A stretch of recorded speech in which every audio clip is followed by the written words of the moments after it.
आप लोगों ने 10th क्लास में पढ़ा होगा कि रेडॉक्स रिएक्शन क्या चीज होता है। वह रिएक्शन जिसमें कि ऑक्सीडेशन एंड रिडक्शन दोनों साइमल्टेनियसली होते हैं, दोनों एक साथ होते हैं, उसे रेडॉक्स रिएक्शन कहा जाता है। अब यहाँ पर ये बात कर ले कि ऑक्सीडेशन का मतलब क्या है और रिडक्शन का मतलब क्या है। तो सबसे पहले हम लोग यहाँ पर ऑक्सीडेशन जानने की कोशिश करते हैं।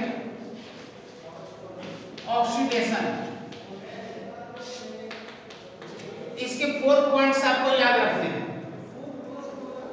नंबर 1 में यहाँ पर एडिशन ऑफ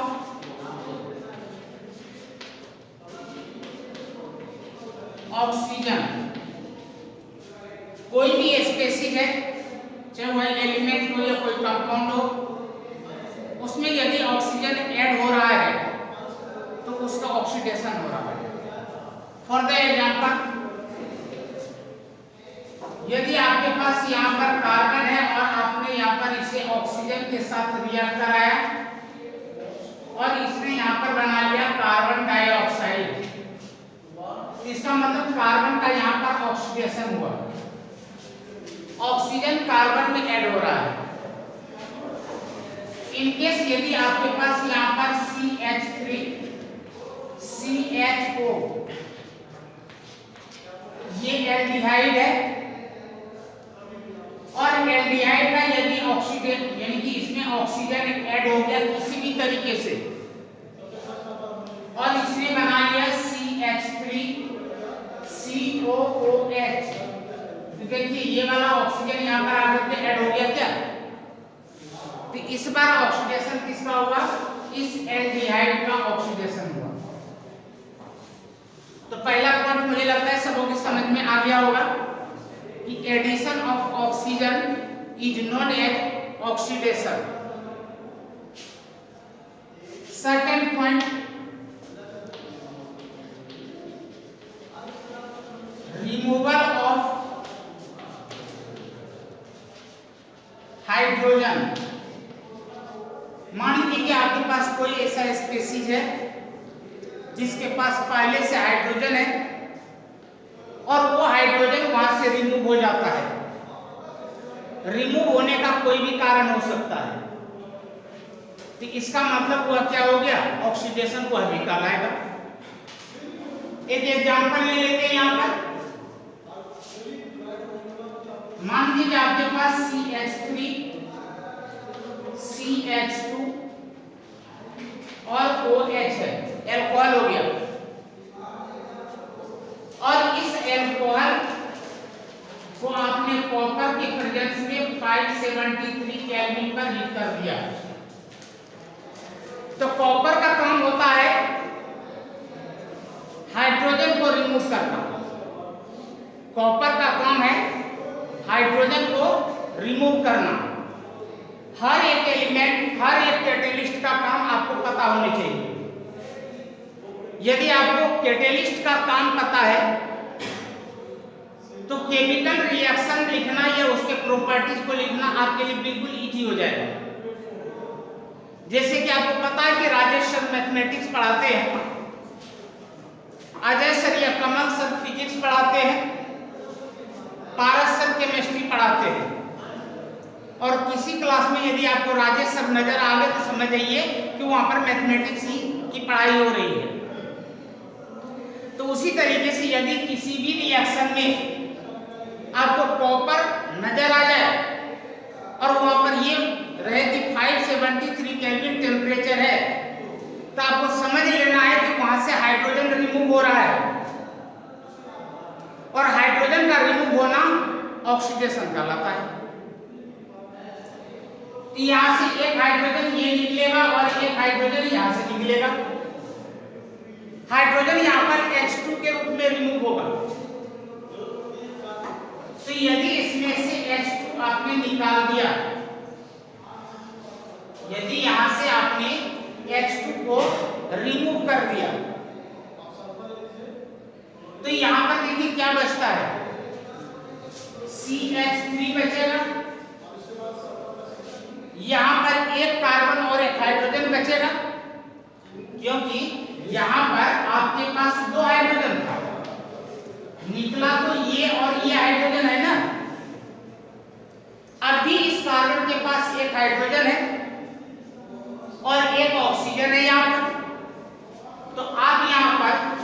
CH को लिख सकते हैं, अपने आप प्रोडक्ट तैयार हो गई। किसी भी चीज को रटना नहीं है, यदि वाकई आपको पढ़ना है तो यहां पर इस बार ऑक्सीडेशन किसका हुआ? इस कंप्लीट एल्कोहल का हुआ, क्योंकि removal of hydrogen is known as oxidation. तो 2 पॉइंट सबको समझ में आ गया क्या? Third point, loss electron. कोई स्पेसीज है, कोई मेटल है या कोई आयन है, किसी कारण से उसने अपना एक इलेक्ट्रॉन लूज कर दिया या एक से ज्यादा भी इलेक्ट्रॉन को लूज कर सकता है। तो यदि कम से कम एक भी इलेक्ट्रॉन उसने लूज किया तो जिसने लूज किया उसका ऑक्सीडेशन होगा। जैसे आप लोग जानते हैं, आपके पास जिंक मेटल है और मेटल के बारे में आपने पढ़ा है कि मेटल हमेशा इलेक्ट्रॉन लूज करता है या कभी भी इलेक्ट्रॉन गेन नहीं करता है। इसी विशेष परिस्थिति में जब इसको आयनाइजेशन एनर्जी मिल गया, इलेक्ट्रॉन को लूज करने के लिए कितने अमाउंट में एनर्जी की जरूरत है, उतने अमाउंट में यदि इसको एनर्जी मिला तो यह इलेक्ट्रॉन लूज करेगा। और इसने यहां पर बना लिया Zn2+ और यहां पर 2 इलेक्ट्रॉन्स रिमूव हो गए। तो यहां पर जिंक मेटल का क्या हुआ? ऑक्सीडेशन। सोडियम भी ले सकते हैं, यानी कि कोई भी मेटल है, या मान लीजिए कि आप चौथा पॉइंट ले लेते हैं। यहां पर फोर्थ पॉइंट पे हमने यहां पर क्या अभी लिखे नहीं। फोर्थ पॉइंट में यहां पर क्या आएगा? Increase oxidation number. Increase oxidation number या ऑक्सीडेशन स्टेट ले लो, कुछ भी जो समझ में आ जाए। नहीं समझ में आ रहा है, थोड़ी देर के बाद हम लोग समझ लेंगे कि ऑक्सीडेशन नंबर होता क्या चीज है। एक बार इसको याद रखें कि ऑक्सीडेशन नंबर भी कुछ होता है। अब आपके पास यहां पर Fe2+ है और यह किसी तरीके से Fe3 में कन्वर्ट हो गया, 2 पॉजिटिव से 3 पॉजिटिव में चेंज हो गया। तो यहां पर जो चार्ज देख रहे हैं वह इसका ऑक्सीडेशन नंबर है, और यहां पर जो चार्ज देख रहे हैं वो इसका ऑक्सीडेशन नंबर है। तो ये जो बना है वो फेरस से बना है, फेरस से ये फेरिक में चेंज हो गया। अब चाहे वो इलेक्ट्रॉन लूज करने के कारण बना हो या जो भी बना हो, तो ऑक्सीडेशन नंबर लेफ्ट से राइट की ओर जाने पर क्या हो रहा है? इंक्रीज हो रहा है। क्या 2 से 3 हो गया। तो ऑक्सीडेशन नंबर का इंक्रीज होना भी ऑक्सीडेशन कहलाता है। तो ये समझ में आ गया कि ऑक्सीडेशन क्या है। 2 मिनट में कॉपी करते हैं।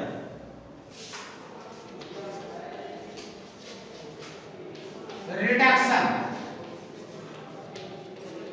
रिडक्शन का मीनिंग, जो अभी आपने ऑक्सीडेशन पढ़ा है उसका जस्ट अपोजिट हो जाए। अपोजिट का मतलब समझिए। इससे पहले हम लोगों ने पढ़ा था ऑक्सीडेशन में एडिशन ऑफ ऑक्सीजन, तो हमें यहां पर लिखना है removal of oxygen.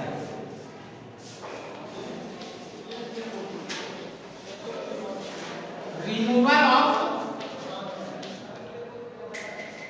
Oxygen,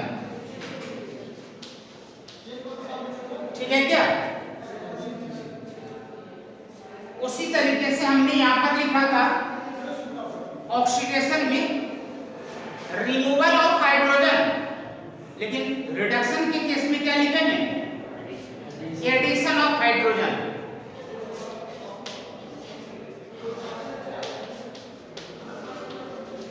addition of hydrogen.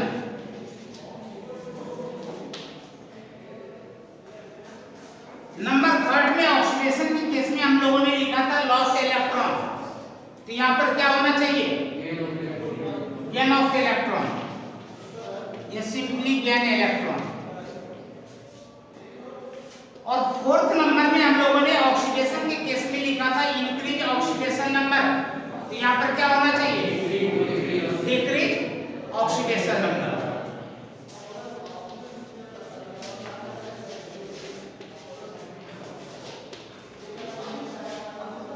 अब सबों का एक एक एग्जांपल देख लेते हैं। अब रिमूवल ऑफ हाइड्रोजन के लिए हमने यहां पर ले लिया कि मान लीजिए आपके पास H2O है और इसे आपने स्ट्रांगली हीट किया। अब स्ट्रांगली हीट करने पर Hg अलग हो जाता है और ऑक्सीजन अलग हो जाता है। आपको यहां पर मिलता है 2Hg प्लस O2। तो ऑक्सीजन कहां से निकल रहा है? HgO से निकल रहा है। तो यहां पर यह जो HgO है इसका क्या हुआ? रिडक्शन हो गया। या मान लीजिए सेकेंड एग्जांपल ले रहा हूं कि आपके पास कार्बन है और हाइड्रोजन है और यहां पर ये दोनों आपस में रिएक्ट करके मीथेन इसने बना लिया। तो इस बार यहां पर हाइड्रोजन का एडिशन हो गया, तो रिडक्शन किसका माना जाएगा? कार्बन का माना जाएगा, क्यों? ऐड किसमें हो रहा है? कार्बन में हो रहा है।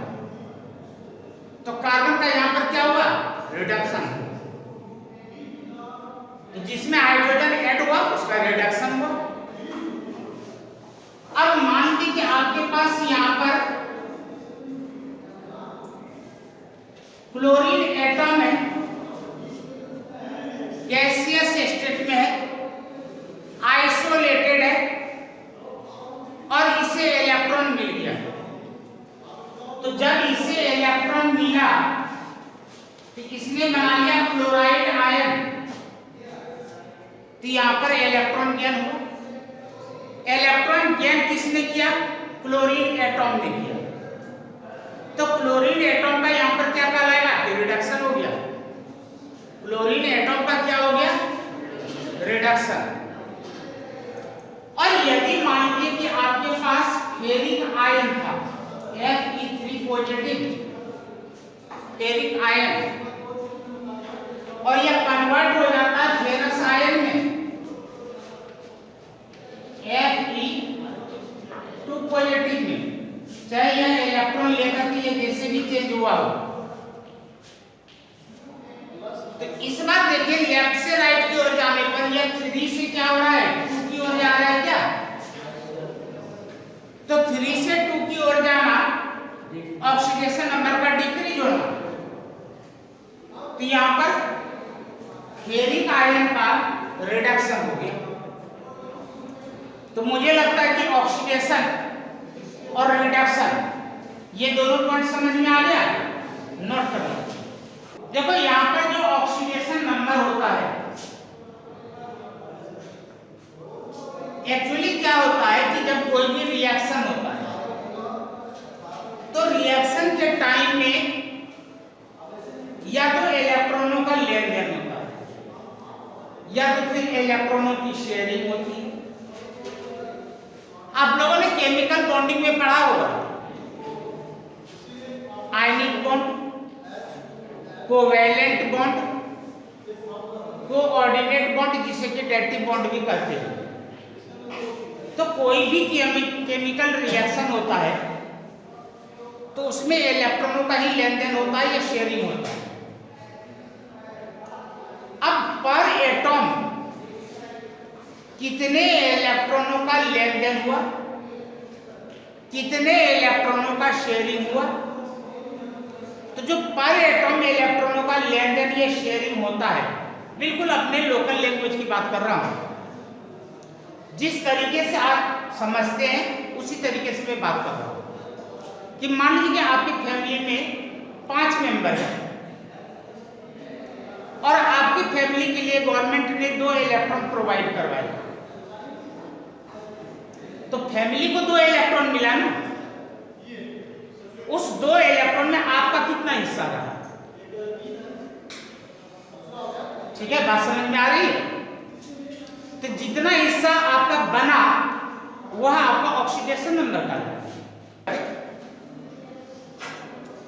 कि आपके परिवार में 5 मेंबर हैं और आपके परिवार में मिलकर के 10 इलेक्ट्रॉन किसी को दे देंगे, तो उसमें से 2 इलेक्ट्रॉन तो आपका भी हिस्सा बनता है ना, उसमें से 2 इलेक्ट्रॉन आपका भी हिस्सा बनता है, तो उस केस में आपका ऑक्सीडेशन नंबर क्या होगा? 2 होगा। लेकिन देखो भाई, ऑक्सीडेशन नंबर पॉजिटिव भी होता है, निगेटिव भी होता है, 0 भी होता है और फ्रैक्शन में भी होता है। एक छोटा सा एग्जांपल ले लेते हैं। मैंने यहां पर लिखा हाइड्रोजन, यहां पर मैंने लिखा ऑक्सीजन और मैंने यहां पर लिखा क्लोरीन। हाइड्रोजन के बाहर में 1 इलेक्ट्रॉन, ऑक्सीजन के बाहर में 6 इलेक्ट्रॉन्स होते हैं। ठीक है क्या? दिखाई तो पड़ रहा है ये डॉट?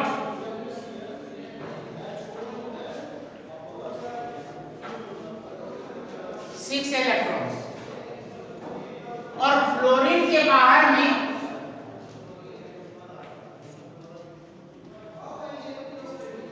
7 इलेक्ट्रॉन्स होते हैं।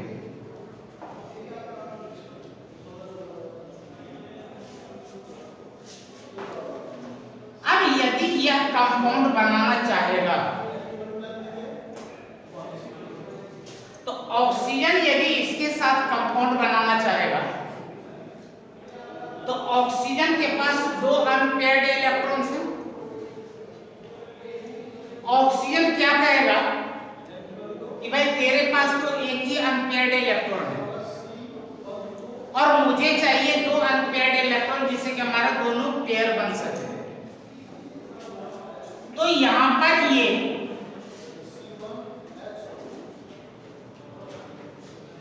दो हाइड्रोजन के साथ यहां पर इस तरीके से बॉन्ड बना लेगा। क्या इस तरीके से बॉन्ड बनेगा? केमिकल बॉन्डिंग आप लोगों ने पढ़ा होगा। तो अब यहां पर देखिए, तो हाइड्रोजन के 2 एटॉम ऑक्सीजन के 1 एटॉम के साथ जुड़ रहा है, तो ऑक्सीजन का ऑक्सीडेशन नंबर कितना होगा? 2 होगा। ऑक्सीजन का ऑक्सीडेशन नंबर कितना होगा? 2 होगा। मैं अभी प्लस माइनस नहीं बता रहा हूं, केवल नंबर बता रहा हूं, प्लस नंबर ही बताऊंगा कि कैसे पता लगेगा कि कौन पॉजिटिव होगा और कौन निगेटिव होगा। और हाइड्रोजन का ऑक्सीडेशन नंबर कितना होगा?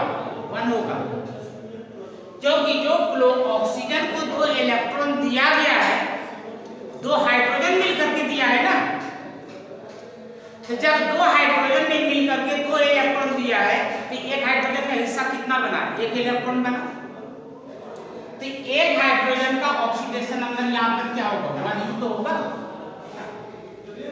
अब ये पता करना है कि इसमें से, इन दोनों में से कौन पॉजिटिव होगा और कौन नेगेटिव होगा। तो जिसका इलेक्ट्रोनेगेटिविटी ज्यादा हो उसका ऑक्सीडेशन स्टेट यानी कि ऑक्सीडेशन नंबर नेगेटिव होगा, और जिसका इलेक्ट्रोनेगेटिविटी कम होगा उसका पॉजिटिव होगा। और मुझे नहीं पता कि आपको पता है या नहीं पता है, तो मैं ऊपर में एक ऑर्डर लिख रहा हूं, आप लोग नोट कर लेना बाद में।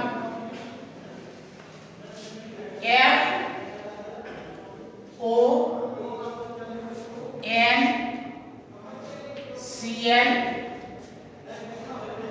Br I carbon hydrogen metals और CS, ये लेफ्ट से राइट डिक्रीजिंग ऑर्डर में इलेक्ट्रोनेगेटिविटी, यानी कि इधर ज्यादा इलेक्ट्रोनेगेटिव है, इधर वाले एलिमेंट का इलेक्ट्रोनेगेटिविटी ज्यादा है, और जैसे जैसे लेफ्ट से राइट की ओर जा रहा है इलेक्ट्रोनेगेटिविटी डिक्रीज होता जा रहा है। समझ में आ गया?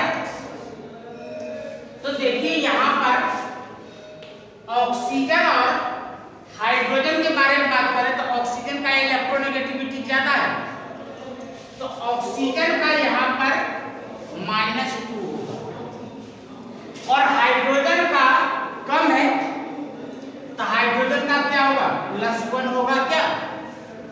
यहां तक समझ में आ गया?